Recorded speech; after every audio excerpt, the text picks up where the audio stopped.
Halo, kita ketemu lagi, sahabat pemulihan yang saya kasih di dalam Tuhan Yesus Kristus. Tidak hentinya selalu kita bertemu, walaupun hanya melalui channel YouTube ini, bisa dapat memberikan motivasi, dorongan, pengetahuan, nasihat, pengertian tentang hal spiritual tentunya. Kali ini kita akan coba membincangkan tentang seberapa pentingkah nilai-nilai spiritual, perkara-perkara rohani, atau hal-hal yang bersifat spiritualis. Saya mengambil referensi ini di dalam Matius pasal yang ke-6, ayat 31, sehingga ayatnya yang ke-34. Mari kita kaji, karena selama ini kita diperhadapkan persoalan-persoalan jasmania itu seolah-olah itu yang lebih penting dari persoalan-persoalan spiritual. Kita lebih mengedepankan hal-hal yang kita lihat, yang kita dengar, yang kita bisa rasa dengan panca indera kita, daripada hal-hal yang bersifat iman atau percaya. Karena hal-hal yang bersifat fisik, bersifat materi, itu lebih gampang kita deteksi, lebih gampang kita kenal, jangkau, lihat, rasa, daripada hal-hal yang bersifat spiritual. Kenapa? Karena kita berangkat dari wujud kita sendiri adalah manusia jasmania, manusia materi. Tetapi jangan lupa, di dalam sifat materi kita sebagai fisik ini terkandung hal spiritual di dalamnya. Jadi manusia itu unik, manusia yang hidup secara materi dan juga manusia yang hidup secara spiritual. Tetapi seringkali kita lebih mendominasi kehidupan kita ini dengan hal yang bersifat materi. Itu sebabnya jangan heran kalau kita biasa khawatir, kita takut, kita ragu, kita putus asa, kita iri, marah, kecewa, senang, semangat. Itu hanya karena masukan dari hal-hal yang di luar kita. Dan semua itu sifatnya sementara. Adakah orang susah selamanya? Tidak. Adakah orang senang selamanya? Tidak. Adakah emosi gembira itu selamanya? Tidak. Hanya sesaat hilang, sesaat muncul lagi yang lain hilang. Nah, silih berganti. Sebagaimana yang dikatakan oleh Raja Sulaiman dalam kitab Pengkhotbah, bahwa segala sesuatu ada waktunya. Ada waktu kita menanam, ada waktu kita mencabut apa yang kita tanam, ada waktu kita memeluk, ada waktu kita melepaskan, ada waktu melahirkan, ada waktu mati. Segala sesuatu ada waktunya.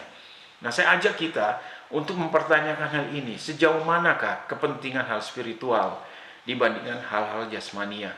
Supaya dengan pemahaman ini, saya mengajak seluruh sahabat pemulihan, kita benar-benar kembali kepada fokus kita, hal spiritual. Hal spiritual itu penting, ya. Sama seperti saudara semua ketahui, saya tidak pernah berbicara dalam konsep agama, tapi saya bicara sebagai guru spiritual dalam basis kebenaran firman itu sendiri. Kita baca Matius pasal 6 ayat 31 hingga 34. Sebab itu janganlah kamu khawatir dan berkata, apakah yang akan kami makan, apakah akan kami minum, apakah yang akan kami pakai. Pakai mobil, pakai uang, pakai rumah, pakai jasa, pakai. Mencakup semuanya. Semua itu dicari bangsa-bangsa yang tidak mengenal Tuhan, akan tetapi Bapamu yang di surga tahu bahwa kamu memerlukan semuanya itu. Bapak tahu kita perlu semuanya itu. Jadi kalau Bapak tahu kita perlu semuanya itu, kenapa kita harus khawatir? Jika kita percaya Bapak itu pemelihara kita. Ayat 33, tetapi. Kata tetapi itu karena Bapak tahu semua kebutuhan itu, lalu Tuhan memberikan sebuah rasio perbandingan. Karena Bapak tahu, makanya cari dahulu kerajaan sorga dan kebenarannya, maka semuanya akan ditambahkan kepadamu. Ditambahkan berarti bukan effort kita, bukan usaha kita, bukan jeripaya kita, tetapi hasil daripada kekuatan spiritual yang bekerja di dalam kita. Ayat 34, sebab itu janganlah kamu khawatir akan hari besok, karena hari besok mempunyai kesusahannya sendiri. Kesusahan sehari cukuplah untuk sehari. Wow, ayat ini sungguh sangat manis, sungguh sangat berpengetahuan dan punya hikmat luar biasa. Karena ini ucapan daripada Yesus sendiri. Dia adalah Tuhan yang menjadi manusia. Dari sini kita bisa menangkap pelajaran yang sangat penting, bahwa perkara-perkara bumia, perkara-perkara materi, kebutuhan kita, makan, minum, pakai mobil, pakai apa saja, pakai uang, itu persoalan, saya bisa katakan tersier, persoalan yang terakhir, bukan persoalan utama. Oke, kita namakanlah persoalan sekunder, tapi bukan yang primer. Yang primer, yang utama adalah persoalan spiritual. Tuhan memberikan garansi sini, tidak usah khawatir tentang persoalan sekunder, kalau kita katakan seperti itu. Barang-barang materi yang menjadi kebutuhan. Bapa tahu kamu butuh semuanya itu. Dia Tuhan yang menciptakan kita. Dia tahu bahwa kita butuh semuanya itu. Dia tahu bahwa kita butuh semua yang kita butuhkan secara materi, sumber daya dari luar untuk melangsungkan kehidupan kita. Tuhan tahu kita butuh uang. Bapak tahu kita butuh pakaian. Bapak tahu kita butuh pendidikan. Bapak tahu semuanya. Bapak itu adalah Tuhan yang Maha Tahu. Jadi kalau Tuhan yang Maha Tahu, janganlah kita memberitahu, karena Dia tahu sebelum kita tahu. Kita harus mengerti hal ini. Tuhan Maha Tahu. Tuhan mengalihkan kita pada satu persoalan yang sangat utama, yang utama dan utama, primary thing, ya, hal yang paling utama adalah spiritual, hal rohani. Cari dahulu kerajaan sorga dan kebenarannya, maka semua akan ditambahkan. Jadi kalau kita menempatkan skala prioritas, hal spiritual menjadi hal yang paling utama, maka nanti hal sekunder, hal berikutnya itu akan mengikuti dengan sendirinya. Ini sudah hukum ilahi. Sama seperti kalau saya menjatuhkan satu barang dari atas, dia akan jatuh ke bawah. Kenapa? Ini sudah hukum gravitasi. Nggak bisa kita bantah. Demikian juga jika kita menempatkan the spiritual things, hal-hal yang bersifat spiritual, menjadi hal yang primary, yang utama, paling utama dalam kehidupan kita, maka secondary thing itu hal-hal yang mengikuti, yang kedua itu akan mengikuti. Itu sudah otomatis. Ya, secara logika saya bisa mengatakan kalau kita menghitung satu, pasti akan ngikut dua, pasti akan ngikut tiga, empat, dan seterusnya. Dan ini perlu kita pelajari baik-baik. Tuhan memberitahu, cari dulu kerajaan sorga. Saya tidak akan membedah arti kerajaan sorga itu apa, tapi secara sederhana supaya mudah dipahami. Berbicara kerajaan sorga adalah berbicara tentang hakikat Tuhan itu sendiri dalam kesemestaannya, dalam kekuasaannya, kemahakuasaannya, dalam bahasa ilmiah itu energi yang tak bisa dibinasakan. Kekekalan atau kesadaran yang murni. Atau orang bisa katakan itu, biasanya orang katakan itu beingness, super beingness, the supra beingness, supranatural. Dari mana semua itu berasal? Ini yang disebut kerajaan sorga adalah ruang lingkup di mana keberadaan Tuhan itu, eksistensi Tuhan itu. Dan itu kita tidak bisa dapat informasi dari sumber-sumber dari luar, karena itu bersifat internal di dalam kita. Itu hal spiritual. Sehingga hal-hal spiritual kalau dikaji dengan logika tidak akan pernah bisa nyambung. Sama seperti halnya minyak dan air nggak akan pernah bisa ketemu. Karena eksistensi mereka, dimensi partikel mereka berbeda.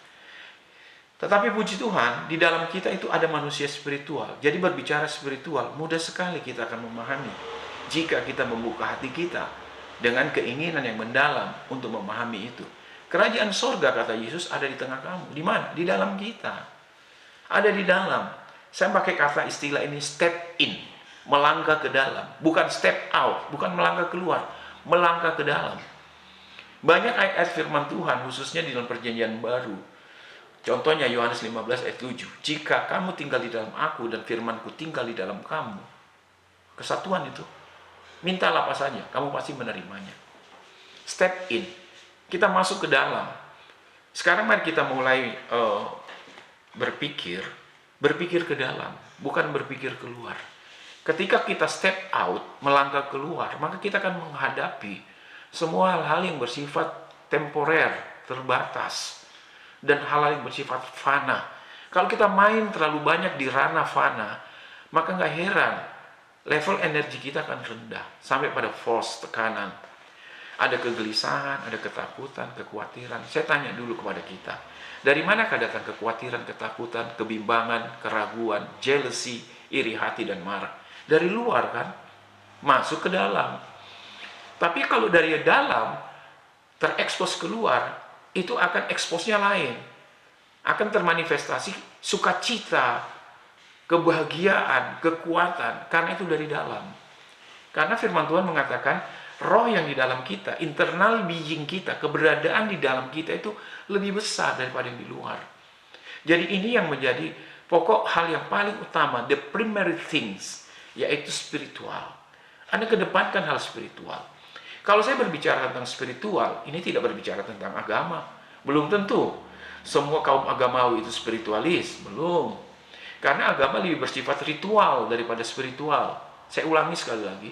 Agama lebih mementingkan gerakan yang bisa dilihat daripada aliran spirit yang tidak terlihat. Karena itu tidak heran. Agama selalu menekankan tentang doktrin mereka, dogma mereka, hal-hal yang terlihat, yang bersifat ritual, bukan bersifat spiritual.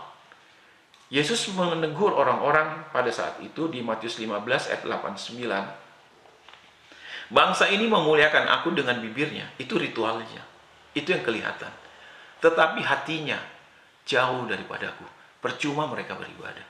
Hati nggak ada yang tahu. Itu hanya bersifat spiritual. Tuhan tidak bisa dilihat dengan mata kita. Bukan berarti yang tidak dilihat tidak ada. Signal Anda tidak akan pernah lihat. Jaringan internet yang menghubungkan Anda bisa melihat video saya, nonton saya, itu bukan tidak terlihat jaringan internetnya. Tapi kita tidak bisa menyangkali bahwa itu ada. Demikian juga hal-hal spiritual. Jadi hal-hal spiritual itu hal-hal yang paling otentik. Hal yang terkuat di alam semesta jagat raya yang pernah ada sebelum dan sesudah bumi ini ada adalah spiritual. Hal-hal yang bersifat rohani. Jika kita tahu sumber seluruh keberadaan alam semesta dimulai dari hal-hal spiritual, maka orang bijak akan menghormati hal spiritual dan mengedepankan hal-hal spiritual menjadi pokok persoalan yang sangat penting. Ada kebutuhan jasmani, ada juga kebutuhan spiritual. Selalu kita lebih mengutamakan kebutuhan-kebutuhan jasmani daripada kebutuhan-kebutuhan spiritual. Harusnya kita lebih mengedepankan kebutuhan spiritual, karena jasmani itu akan mengikuti. Karena hal yang paling utama dan pertama ada di bumi ini, sebelum bumi ini ada, adalah hal-hal rohani, spiritual. Tuhan itu roh. Lalu Tuhan menciptakan hal-hal yang bersifat materi. Jangan dibalik. Cari dulu kerajaan sorga dan kebenarannya. Kebenaran apa? Kebenaran tentang rahasia firman ini. Dan ini yang perlu kita pelajari. Jadi kepada seluruh sahabat pemulihan, saya ingin katakan, kedepankanlah hal-hal rohani. Bukan mengedepankan hal-hal agamawi, bukan. Anda jangan berpikir karena Anda aktif masuk gereja setiap hari Minggu, lalu Anda mengatakan spiritualis. Jangan berpikir karena predikat saya pendeta, gembala, worship leader, singer, musik, lalu kita mengatakan spiritualis. Belum tentu. Saya kasih contoh. Ada orang berpakai baju loreng-loreng, rambut cepak, yang mirip seperti saya. Belum tentu ABRI kan, belum tentu TNI. Walaupun luarnya pakai baju loreng-loreng. Demikian juga, jangan kita menyangka bahwa kita sudah beragama Kristen, kita sudah punya agama, keturunan Kristen, kita spiritualis.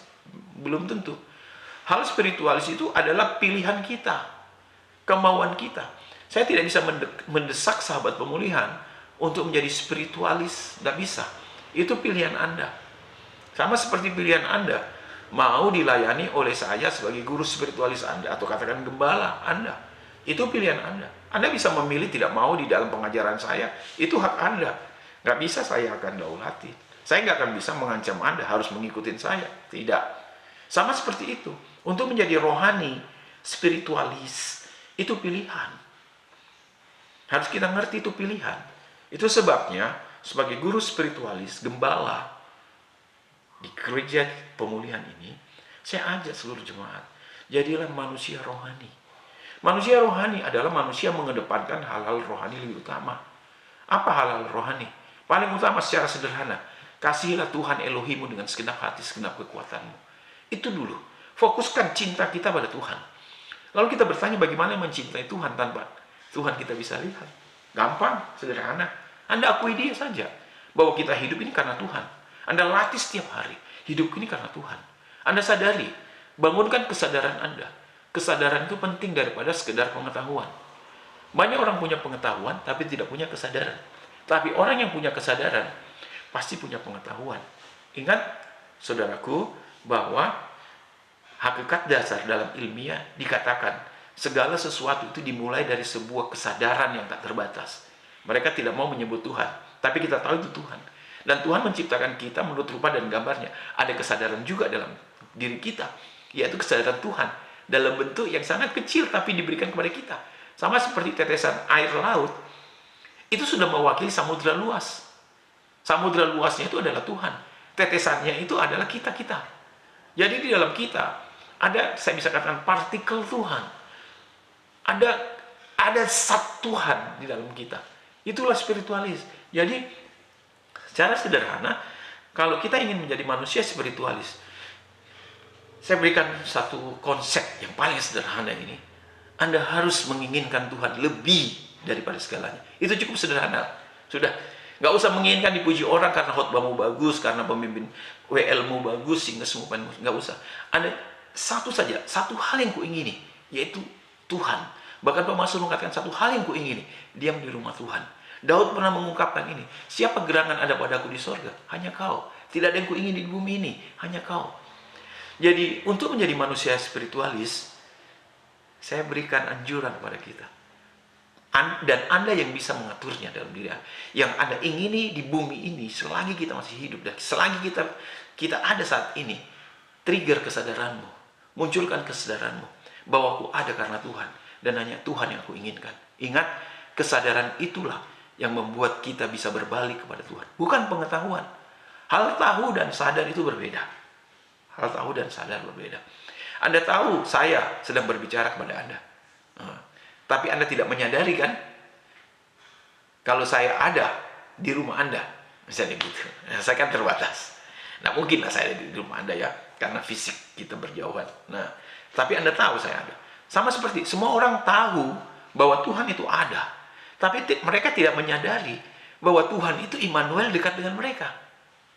Orang tahu saya miskin. Tapi mereka tidak sadari bahwa Tuhan sudah membuat mereka kaya. Orang hanya tahu bahwa masalahku besar dan banyak. Mereka tidak sadari bahwa Tuhan memberikan solusi. Ya, persoalan-persoalan kita hadapi ini persoalan-persoalan sederhana sebenarnya. Tapi kita terlalu tahu tentang hal di luar kita tanpa menyadari bahwa Tuhan besar dalam kita. Kesadaran itu penting. Jadi hari ini saya tidak mengajak kita pada mengetahui. Anda boleh tahu banyak ayat, tapi jika Anda tidak sadari, percuma ayat-ayat itu. Cukup saat ini Anda menyadari, sadar, hidupku karena Tuhan. Dari kesadaran itu akan muncul, Anda tertrigger untuk menjadi tahu bahwa Tuhanlah yang memberikan saya kehidupan. Jadi bukan tahu dulu baru sadar. Anda sadar dulu baru Anda tahu. Wah, ulang-ulangi video ini. Bukan tahu lebih dahulu. Anda sadar terlebih dahulu, baru Anda tahu. Terlalu banyak orang agamawi tahu ayat-ayat Alkitab, tapi mereka tidak sadar apa yang mereka ketahui. Ketika mereka sadar, mereka akan tahu bahwa Tuhan itu memelihara mereka. Jadi, saya tutup video ini dengan satu pesan. Sadari dirimu, semua karena Tuhan. Dan inginkan satu saja. Nggak usah yang lain-lain. Aku ingin kau Tuhan. Itu saja. Tempatkan itu. Dan Anda akan menjadi manusia spiritualis. Anda lakukan itu setiap saat. Anda sadari. Dan Anda inginkan Tuhan saja. Anda sadari, inginkan Tuhan. Anda sadari, inginkan Tuhan. Anda sadari siapa Anda. Anda masih bisa hidup karena Tuhan. Dan inginkan Tuhan saja. Dan Anda akan lihat nanti. Hal-hal sekunderi. Hal-hal yang mengikutnya. Akan benar-benar mengikuti Anda. Baik itu masalah kesehatan, masalah keuangan, masalah keturunan kita, kebaikan, sukacita dan sebagainya. Akan mengikuti dengan sendirinya. Ulang-ulangi video ini, dalami, miliki kesadaran. Sadarkan dirimu. Semua karena Tuhan. Aku punya ini karena Tuhan. Mungkin hari ini kita sedang menghadapi masalah yang berat, tapi Anda sadari bahwa Tuhan ada bersamamu. Ketika Anda sadar, Anda akan tahu bahwa Tuhan itu Immanuel, bahwa Tuhan sanggup menolongmu. Puji Tuhan, Tuhan memberkati. Jangan lupa terus putar video ini. Mungkin ada kata-kata yang agak sulit, Anda ulangi.